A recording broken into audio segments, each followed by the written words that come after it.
Audio clip number 60 انشاءاللہ عز و جل۔ اس آڈیو کلپ میں آپ قرآن پاک کی سورہ بقرہ کی آیت نمبر 178 سے 180 کی تلاوت، ترجمہ اور تفسیر قرآن صراط الجنان سنیں گے۔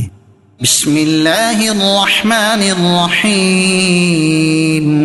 ترجمہ: اللہ کے نام سے شروع جو نہایت مہربان رحمت والا ہے۔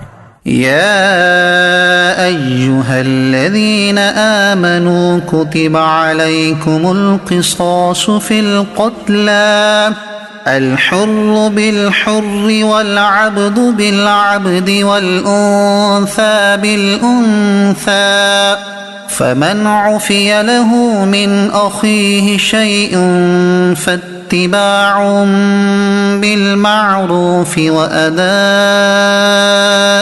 إليه بإحسان ذلك تخفيف من ربكم ورحمة فمن اعتدى بعد ذلك فله عذاب أليم۔ ترجمہ: اے ایمان والو، تم پر مقتولوں کے خون کا بدلہ لینا فرض کر دیا گیا، آزاد کے بدلے آزاد، اور غلام کے بدلے غلام، اور عورت کے بدلے عورت، تو جس کے لیے اس کے بھائی کی طرف سے کچھ معافی دے دی جائے تو اچھے طریقے سے مطالبہ ہو اور وارث کو اچھے طریقے سے ادائیگی ہو، یہ تمہارے رب کی طرف سے آسانی اور رحمت ہے۔ تو اس کے بعد جو زیادتی کرے اس کے لیے دردناک عذاب ہے۔ کتب علیکم القصاص فی القتلى، تم پر مقتولوں کے خون کا بدلہ لینا فرض کر دیا گیا۔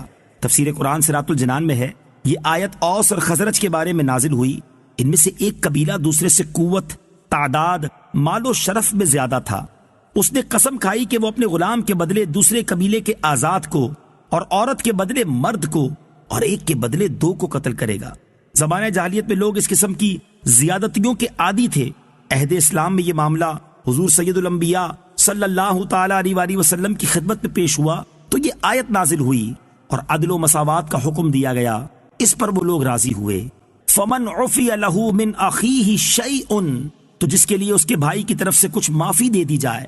تفسیر صراط الجنان میں ہے، اس کا معنی یہ ہے کہ جس قاتل کو مقتول کے اولیاء کچھ معاف کریں، جیسے مال کے بدلے معاف کرنے کا کہیں، تو یہاں قاتل اور اولیاء مقتول دونوں کو اچھا طریقہ اختیار کرنے کا فرمایا گیا ہے۔ مقتول کے اولیاء سے فرمایا کہ اچھے انداز میں مطالبہ کریں، شدت و سختی نہ کریں، اور قاتل سے فرمایا کہ وہ خون بہا کی ادائیگی میں اچھا طریقہ اختیار کریں۔ آیت میں قاتل اور مقتول کے وارث کو بھائی کہا گیا۔ اس سے معلوم ہوا کہ قتل اگرچہ بڑا گناہ ہے مگر اس سے ایمانی بھائی چارہ ختم نہیں ہو جاتا۔ اس میں خارجیوں کے مذہب کی تردید ہے جو کبیرہ گناہ کے مرتکب کو کافر کہتے ہیں۔ اہل سنت کا عقیدہ یہ ہے کہ گناہ کبیرہ کا مرتکب فاسق ہوتا ہے، کافر نہیں۔ فمن اعتدى بعد ذلك، تو جو اس کے بعد زیادتی کرے، تفسیر صراط الجنان میں ہے، یعنی دستور جاہلیت کے مطابق غیر قاتل کو قتل کرے یا دیت قبول کرنے اور معاف کرنے کے بعد قتل کرے تو اس کے لیے دردناک عذاب ہے۔ وَلَكُمْ فِي الْقِصَاصِ حَيَاةٌ يَا أُولِي الْأَلْبَابِ لَعَلَّكُمْ تَتَّقُونَ۔ ترجمہ: اور اے عقل مندوں، خون کا بدلہ لینے میں تمہاری زندگی ہے تاکہ تم بچو۔ وَلَكُمْ فِي الْقِصَاصِ حَيَاةٌ، خون کا بدلہ لینے میں تمہاری زندگی ہے۔ تفسیر صراط الجنان میں ہے، قصاص میں قوموں اور لوگوں کی حیات بیان کی گئی ہے۔ جس قوم میں ظالم کی پردہ پوشی اور حمایت کی جائے وہ تباہ و برباد ہو جاتی ہے، اور جہاں ظالم اور مجرم کو سزا دی جائے وہاں جرائم خود بخود کم ہو جاتے ہیں۔ ایک محلے سے لے کر عالمی سطح تک کے مجرموں میں یہی ایک فلسفہ کار فرما ہے۔ آپ غور کریں تو معلوم ہو جائے گا کہ جن ممالک میں جرائم پر سخت سزائیں نافذ ہیں وہاں کے جرائم کی تعداد، اور جہاں مجرموں کو سزائیں نہیں دی جاتی وہاں جرائم کی تعداد کتنی ہے۔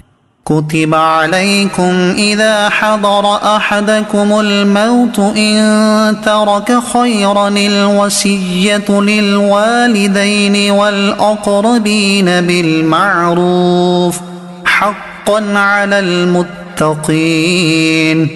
ترجمہ: تم پر فرض کیا گیا ہے کہ جب تم میں سے کسی کو موت آئے تو اگر وہ کچھ مال چھوڑے تو اپنے ماں باپ اور قریب کے رشتہ داروں کے لیے اچھے طریقے سے وصیت کر جائے، یہ پرہیزگاروں پر واجب ہے۔ کتب علیکم، تم پر فرض کیا گیا ہے۔ تفسیر صراط الجنان میں ہے، جب تک اسلام میں میراث کے احکام نہیں آئے تھے اس وقت تک مرنے والے پر اپنے مال کے بارے میں وصیت کرنا واجب تھا، کیونکہ اس وقت صرف وصیت کے مطابق مال تقسیم ہوتا تھا، جب میراث کے احکام آ گئے تو وصیت کا حکم وجوب منسوخ ہو گیا